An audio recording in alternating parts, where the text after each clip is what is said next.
In the summer of 1518, a woman stepped into a street in Strasbourg, France, and began to dance. What started as a single dance quickly spiraled into chaos. Within a week, dozens joined her, and soon hundreds of citizens were dancing uncontrollably, until some collapsed from exhaustion.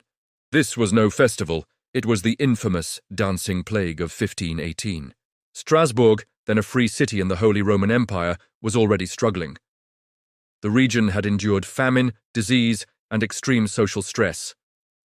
The summer of 1518 was unusually hot, and tensions were high. It was under these conditions that Frau Trophäa, or perhaps her daughter Emma, first began to dance, seemingly unable to stop. Within days, more than 30 people had joined the frenzied activity. The movement spread rapidly. Victims danced day and night, often to the point of physical collapse. Their arms thrashed violently, eyes vacant, blood pooling in their swollen feet. Reports suggest some may have even died from strokes, heart attacks, or sheer exhaustion.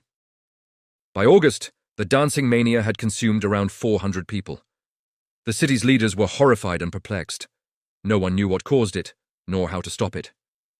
In a bizarre twist, Strasbourg's civic and religious leaders believed more dancing might be the cure.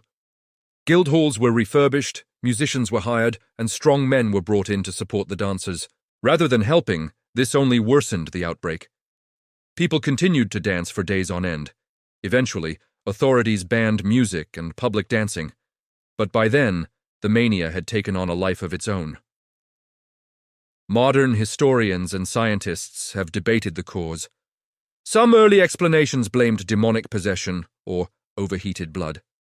Others suggested ergot poisoning, a hallucinogenic fungus growing on rye bread, structurally similar to LSD.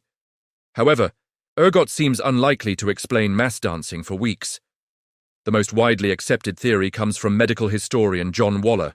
This was stress-induced mass hysteria.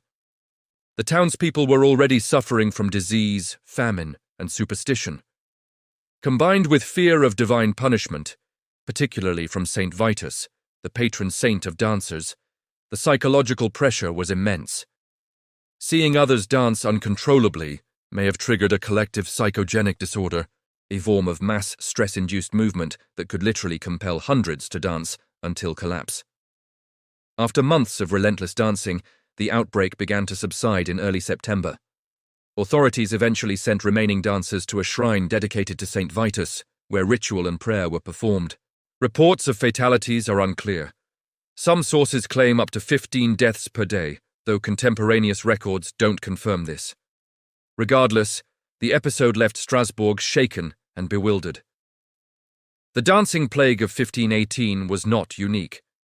Similar outbreaks occurred across Europe between the 7th and 17th centuries, including a major epidemic in 1374 along the Rhine and Moselle rivers, and smaller outbreaks in France, Germany, Switzerland, and Italy.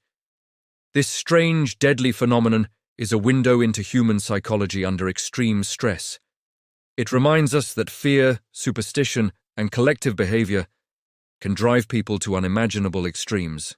The dancing plague of 1518 remains one of history, its most bizarre and chilling examples of mass psychogenic illness, a grim reminder that the mind can sometimes overpower the body in terrifying ways.